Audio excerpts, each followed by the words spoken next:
Hi hello friends welcome back to Raman tutorials.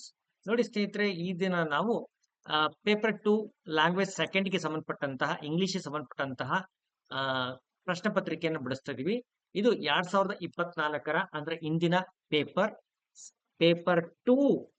ನೆನಪಿರಲಿ, paper 2 second language ಇಂಗ್ಲಿಷ್ಗೆ ಸಂಬಂಧಪಟ್ಟಂತ ಪತ್ರಿಕೆಯನ್ನ ಬಿಡಿಸ್ತಾ ಇದ್ದೀನಿ. ತೊಂದರೆ ಇಲ್ಲ ಸ್ನೇಹಿತರೆ. ಹಾಗಾದ್ರೆ ಮೊದಲ ಕ್ವಶನ್ ಏನಿದೆ? ಆ peculiar task was offered to ರಂಗಗೆ ಒಂದು ಪೆಕ್ಯುಲಿಯರ್ ಟಾಸ್ಕ್ ಅನ್ನು ಕೊಡ್ತಾರೆ. ಆ ಟಾಸ್ಕ್ ಏನಪ್ಪಾ ಅಂದ್ರೆ to get in to the well and bring out the brass pot. ಇದು ಸರಿಯಾದ ಉತ್ತರ. ಫಸ್ಟ್ ಕಂಡೀಷನ್ ಏನ್ ರಂಗ ಹೇಳ್ತಾನೆ ಅಂತಂದ್ರೆ, he wanted to see the well first. ಆ ಬಾವಿ ಹೇಗಿದೆ, ಆ ಬಾವಿ ನೋಡ್ಬೇಕು ಅಂತ ಅವನು ಡಿಮ್ಯಾಂಡ್ ಮಾಡ್ತಾನೆ. ದುಡ್ಡು ಕೇಳಲ್ಲ, ಫಸ್ಟ್ ಬಾವಿ ನೋಡ್ಬೇಕು ನಾನು ಅಂತ ಹೇಳ್ತಾನೆ. The money Ranga expected, Ranga not less than 2 rupees ಅಂತ ಹೇಳ್ತಾನೆ. ನನಗೆ 2 ರೂಪಾಯಿಗಿಂತ ಕಡಿಮೆ ಇಲ್ದ ಹಾಗೆ ನೀವು ನನಗೆ ದುಡ್ಡನ್ನು ಕೊಡಬೇಕು ಅಂತ ಹೇಳ್ತಾನೆ. ನೋಡಿ, ಇದು ನೋಡಿ ಅವನು ಹೇಳ್ತಾನೆ I must C the first well first ಅಂತ ಒಂದು ಹೇಳ್ತಾನೆ. ಎನಿಥಿಂಗ್ ಲೆಸ್ ದನ್ 2 rupees ಅಂತಾನು ಕೂಡ ಇಲ್ಲಿ ಹೇಳ್ತಾನೆ. ಹಾಗಾಗಿ ಬಹಳ ಈಜಿ ಇದೆ.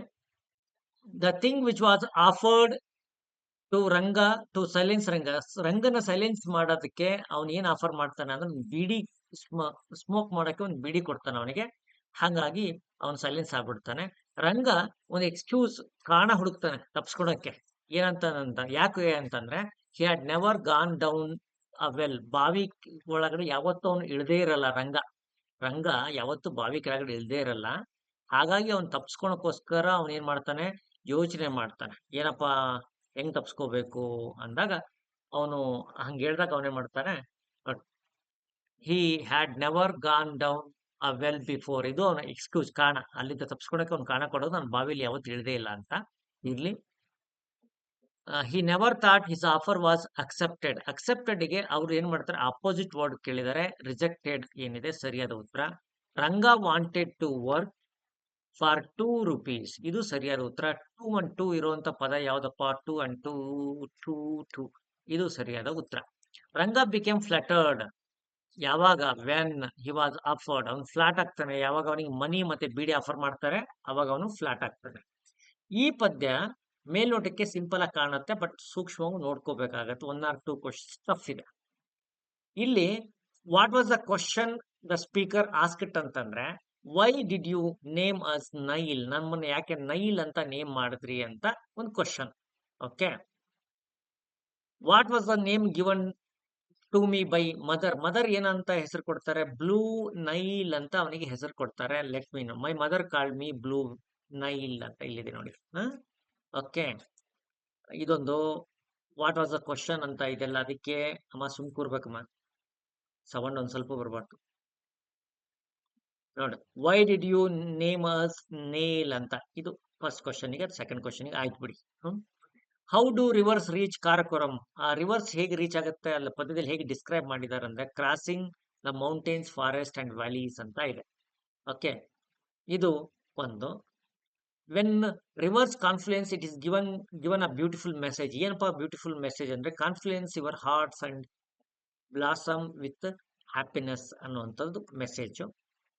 Blue and White Nile travel 1000 miles carrying a mission. ಆ ಮಿಷನ್ ಅನ್ನ ಕ್ಯಾರಿ ಮಾಡ್ಕೊಂಡು ಅವರು ಹೋಗ್ತಾರೆ. ಎಲ್ಲಿ ಸರ್ ಮಿಷನ್ ಅಂತಂದ್ರೆ, ಇಲ್ಲಿಲ್ಲೋ ಮಿಷನ್ ಅಂತ ಐತೆ ನೋಡಿ. ನೋಡಿ, blue Blue and White Niles confluence with a mission ಅಂತ ಇದೆ. The carry. Okay. Commanded you to. Okay, mission ಅಂತ confluence with a mission. Okay, ಅಲ್ಲಿ ಪ್ರಶ್ನೆ ಏನಿದೆ, ಅವ್ರು ಏನನ್ನ ಕ್ಯಾರಿ ಮಾಡ್ತಾರೆ ಅಂತ ಇದೆ. Blue and Nile travel 1000s of miles carrying a message ಅಂತ. Okay, just second cross check ಮಾಡ್ಬಿಡ್ತೀನಿ. Okay, with mission confluence with mission in reaching 9 you reach Karakoram. God has commanded you to give a message, you give a beautiful message. commanded ಅಲ್ಲಿ mission ತಗೊಂಡು carry ಮಾಡ್ತಾರಾ ಅಥವಾ message? Okay, carrying a message is a better answer ಅಂತ. I go for ಮೆಸೇಜ್ಗೆ ಹೋಗೋಣ. Confluence ಆಗೋದು mission ಜೊತೆ confluence ಆಗ್ತಾರೆ, ಆದ್ರೆ ಅವ್ರು ಕ್ಯಾರಿ ಮಾಡೋದು ಮೆಸೇಜ್ ಅನ್ನ. ಸೊ ಕ್ಯಾರಿ ಎ ಮೆಸೇಜ್, ಇದು ಸೂಕ್ತವಾದ ಉತ್ತರ. Okay, God has commanded you to give a message. God command ಮಾಡಲ್ಲ. ಗಾಡ್ ನಾವು ನಾನು ನೋಡಿಲ್ಲ. ಮನುಷ್ಯ ಕಮಾಂಡ್ ಮಾಡೋದು. ಇಲ್ಲಿ ಗಾಡ್ಗೆ ಕಮಾಂಡಿಂಗ್ ಅಥಾರಿಟೀಸ್ ಕೊಟ್ಟಿದ್ದಾರೆ. ಅಂದ್ರೆ ಇದು ಪರ್ಸಾನಿಫಿಕೇಶನ್ ಇದೆ. ನಿನ್ನೆ ತರಗತಿಯಲ್ಲಿ ಹೇಳಿದ್ದೀನಿ. ನಿನ್ನೆ ಬಿಟ್ಟು ಮೊನ್ನೆ ತರಗತಿಯಲ್ಲಿ ಹೇಳಿದ್ದೀನಿ. ನಿನ್ನೆ ತರಗತಿಯಲ್ಲಿ ಅನ್ಸುತ್ತೆ ಎಲ್ಲ ಫಿಗರ್ ಆಫ್ ಸ್ಪೀಚ್ ಹೇಳಿದಾಗ ಪರ್ಸಾನಿಫಿಕೇಶನ್ ಅಂದ್ರೆ ಅನ್ನೋದು ಡೀಟೇಲ್ ಆಗಿ ಹೇಳಿದ್ದೆ, ನೆನಪಿರಲಿ. ಹಾಗೆ ರೈಮ್ ಸ್ಕೀಮ್ ಏನಿದೆ, ಈ ಲವಿಂಗ್ಲಿ, ಚಿಲ್ಡ್ರನ್, ಟ್ರಾವೆಲ್, ಹಾಗೆ ವ್ಯಾಲೀಸ್, ಒಂದಕ್ಕೆ ಯಾವುದಕ್ಕೊಂದು ಸಂಬಂಧ ಇಲ್ಲ. ಹಾಗಾದ್ರೆ ABCD ಆಗುತ್ತೆ. ಇಲ್ಲಿ ನಾವು ದ ವಿಂಡೋ ವಾಸ್ ಓಪನ್ ನೋಡಿ. ಇಲ್ಲಿ the window was open past tense ಇದೆ, ಹಾಗಾಗಿ ಇಲ್ಲಿ ಫ್ಲೂ ಆಗ್ಬೇಕು. ಇದು ಸರಿಯಾದ ಉತ್ತರ. A bird flew into the room ಸರಿಯಾದ ಉತ್ತರ ಇದೆ. Choose the appropriate superlative degree. ಇದನ್ನ ನಾನು ಪೇಡ್ ಗ್ರೂಪ್ ಮೆಂಬರ್ಸ್ ಹೇಳಿದ್ದ ಡಿಗ್ರೀಸ್ ಆಫ್ ಕಂಪ್ಯಾರಿಸನ್ ಹೇಳುವಾಗ ವೆರಿ ಫ್ಯೂ ಈ ಸ್ಟ್ರಕ್ಚರ್ ಇಂದ ಈ ಸ್ಟ್ರಕ್ಚರ್ ಬಂದಾಗ ಅದು ಒನ್ ಆಫ್ ದ ಸ್ಟ್ರಕ್ಚರ್ ಅಲ್ಲಿ ಬರುತ್ತೆ. Ashoka was one of the greatest kings ಅಂತ ಏನ್ ಬರುತ್ತದೆ, ಇದು ಸರಿಯಾದ ಉತ್ತರ. Option number 3. Very few kings were as great as Ashoka. Ashoka was one of the greatest kings ಅಂತ ಬರುತ್ತಲ್ಲ, ಇದು ಸರಿಯಾದ ಉತ್ತರ. Read the given sentence. Can you help me with your homework ಏನಿದೆ ರಿಪೋರ್ಟೆಡ್ ಸ್ಪೀಚ್. ನಾನು ರಿಪೋರ್ಟೆಡ್ ಸ್ಪೀಚ್ ಮಾಡುವಾಗ ನಿನ್ನೆ ತರಗತಿಯಲ್ಲಿ ನಾನು ನಿಮಗೆ ಹೇಳಿದ್ದೆ, ಮಾಡಲ್ ವರ್ಕ್ ಬಂದಾಗ ಇದು ಎಸ್ ಆರ್ ನೋ ಕ್ವಶನ್ಸ್ ತರ ಇದೆ. ಎಸ್ ಆರ್ ನೋ ಕ್ವಶನ್ಸ್ ಇದ್ದಾಗ ಇಫ್ ಆರ್ ವೆದರ್ ನ ಯೂಸ್ ಮಾಡಬೇಕು, ಕ್ಯಾನ್ ನ ಕುಡ್ ಮಾಡಬೇಕು ಅಂತ. ನಿಮ್ಗೆ ಯಾವ್ದಾದ್ರು ಒಂದು ರೂಲ್ ನೆನಪಿದ್ರು ಕೂಡ ಆಗುತ್ತೆ. ಇಲ್ಲಿ ವುಡ್ ಇದೆ, ಚಾಯ್ಸ್ ಇಲ್ಲ. ವಿಲ್ ಇದೆ, ಚಾಯ್ಸ್ ಇಲ್ಲ. ಮೈಟ್ ಇದೆ, ಚಾನ್ಸ್ ಇಲ್ಲ. ಇದು ಸರಿಯಾದ ಉತ್ತರ. ನೀವು ಜಾಸ್ತಿ ಯೋಚನೆ ಮಾಡೋ ಅಗತ್ಯನೇ ಇಲ್ಲ. ಓಕೆ, ಕರೆಕ್ಟ್ ಕಂಬೈನ್ ಸೆಂಟೆನ್ಸ್ ನ ಕರೆಕ್ಟ್ ಆಗಿ ಕಂಬೈನ್ ಮಾಡಿ ಅಂದ್ರೆ ಕುಡ್ ನಾಟ್ ರೀಚ್ ಇದೆ. ಕುಡ್ ನಾಟ್ ರೀಚ್ ಎಲ್ಲಿದೆಪ್ಪ ಇಲ್ಲಿ? ಓಕೆ ನೋಡಿ, ಕುಡ್ ರೀಚ್, ಡಿಡಂಟ್ ರೀಚ್. ಇಲ್ಲಿ ಡಿಡಂಟ್ ರೀಚ್ ಏನಿದೆ, ಹತ್ರ ಇದೆ. In spite of heavy traffic I didn't reach the office in time ಅಂತಿದೆ. ದೇರ್ ವಾಸ್ ಹೆವಿ ಟ್ರಾಫಿಕ್ ಇತ್ತು. I could not reach the office ಅಂತ. ಇದನ್ನ ಕರೆಕ್ಟ್ ಆಗಿ ಕಂಬೈನ್ ಮಾಡಿದ್ರೆ ಇದು ಸರಿಯಾದ ಉತ್ತರ ಆಗುತ್ತೆ. ಸೂಟೇಬಲ್ ವಾಯ್ಸ್, ಇದು ಕೂಡ ನಾನು ಹೇಳಿದ್ದೀನಿ ತರಗತಿಯಲ್ಲಿ. ಪಾಸ್ಟ್ ಟೆನ್ಸ್ ಮಾಡುವಾಗ ಪೇಡ್ ಗ್ರೂಪ್ ಮೆಂಬರ್ಸ್ಗೂ ಹೇಳಿದ್ದೀನಿ, ಫ್ರೀ ಗ್ರೂಪ್ ಮೆಂಬರ್ಸ್ಗೂ ಕೂಡ ನಾನು ಪಾಸ್ಟ್ ಟೆನ್ಸ್ ಮಾಡುವಾಗ ರಿಪೋರ್ಟೆಡ್ ಸ್ಪೀಚ್ ಹೇಳಿದ್ದೀನಿ. ಪಾಸ್ಟ್ ಟೆನ್ಸ್ ಅಲ್ಲಿ ಇದೆ, ಹಾಗಾಗಿ ವಾಸ್ ಬರಬೇಕು. ವಾಸ್ ಎಲ್ಲಿ ಬಂದಿದೆ? ಎರಡು ಆಪ್ಷನ್ಸ್ ಅಲ್ಲಿ ಇಲ್ಲಿ ಮತ್ತೆ ಇಲ್ಲಿ ಬಂದಿದೆ. ಹಾಗೆ ಬೀಯಿಂಗ್ ಬರೋ ಚಾನ್ಸೇ ಇಲ್ಲ, ಯಾಕಂದ್ರೆ NG ಇಲ್ಲ. ಹಾಗಾಗಿ ಸೊ ಇದು option number B is the right answer. NCTE ಅಂದ್ರೆ National Council for Teacher Education, ಇದು ಸರಿಯಾದ ಉತ್ತರ. ಸೆಕೆಂಡ್ ಟಂಗ್ ನೋಡಿ, second tongue of the teacher in general ಆಗಿ ಸೆಕೆಂಡ್ ಟಂಗ್ ಅಂತೀವಿ. ನಾವು ಮಾತಾಡ್ತೀವಿ, ನಮ್ ಬದಲಾಗಿ ಯಾವ್ದು ಮಾತಾಡುತ್ತೆ? ನಮ್ ಚಾಪೀಸ್ ಮಾತಾಡುತ್ತಾ, ಇನ್ನು ಚಾಕ್ ಬೋರ್ಡ್ ಮಾತಾಡುತ್ತಾ?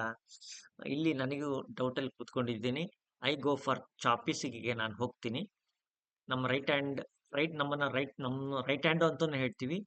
ಹಾಗೆ ಸೆಕೆಂಡ್ ಟಂಗ್ ಅಂತ ಹೇಳ್ತೀವಿ. ಇಲ್ಲಿ ಚಾಕ್ ಬೋರ್ಡ್ ಮತ್ತೆ ನನ್ನ ಚಾಕ್ ಪೀಸ್ ನಡುವೆ ನಾನೇನಾಗಿದ್ದೀನಿ, ಡಿವೈಡ್ ಆಗಿದ್ದೀನಿ. ಸೊ ಅವ್ರೇನ್ ಕೀ ಉತ್ತರ ಕೊಡ್ತಾರೆ ಅನ್ನೋದನ್ನ ನೋಡ್ಕೋಬೇಕು. ಸೆಕೆಂಡ್ ಟಂಗ್, ನಮ್ಮ ಟಂಗ್ ನಮ್ಮ ಹತ್ರ ಇರುತ್ತೆ. ನಮ್ಮದಲ್ದಂಗೆ ನಮ್ಮ ಬದಲಾಗಿ ಮಾತಾಡುವಂತ ನಮ್ಮ ಎರಡನೇ ಟಂಗ್ ಯಾವ್ದಿರುತ್ತೆ?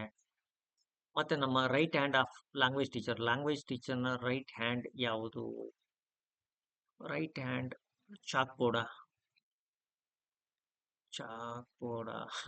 ಇದು ಸ್ವಲ್ಪ ಕಷ್ಟ ಇದೆ. ಸೆಂಟೆನ್ಸ್ ಏನೋ ಅರ್ಥ ಆಗುತ್ತೆ, ಆದ್ರೆ ಅನುಭವದ ಮೇಲೆ ಕೇಳ್ಕೋಬಹುದು. ಅಂತಂದ್ರೆ chalk board is the right answer. I go for this. ನೋಡೋಣ, ಲೆಟ್ಸ್ ಸಿ ಏನ್ ಕೀ ಉತ್ತರ ಕೊಡ್ತಾರೆ ಅಂತ. ಯಾವ್ದು ಕೊಟ್ರು ಕೂಡ ಸತ್ಯನೇ ಇದೆ ಬಿಡಿ.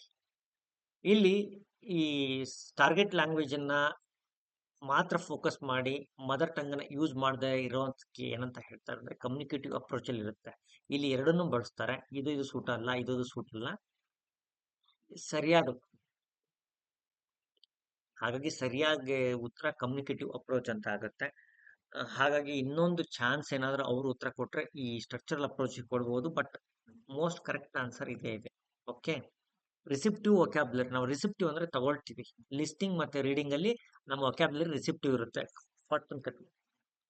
ಹಾಗೇನೆ ಈ ಮೀನಿಂಗ್ ಅಂತ ಬಂದಾಗ ಸಿಮ್ಯಾಂಟಿಕ್ಸ್ ಸರಿಯಾದ ಉತ್ತರ ಇದೆ.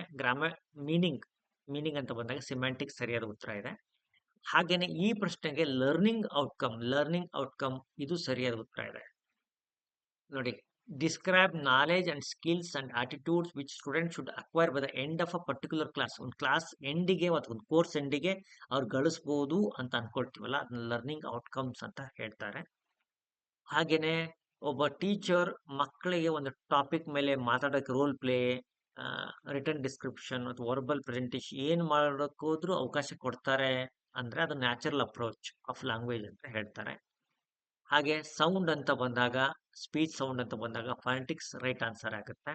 ಇಲ್ಲಿ my my book is red, your book is blue ಅವ್ರು ಸೆಂಟೆನ್ಸ್ ಅನ್ನು ಬಳಸ್ತಾರೆ. ಹಾಗಾಗಿ ಇದು ಸೆಂಟೆನ್ಸ್ ಮೆಥಡ್ ಅಂತ ಹೋಗ್ಬೋದು.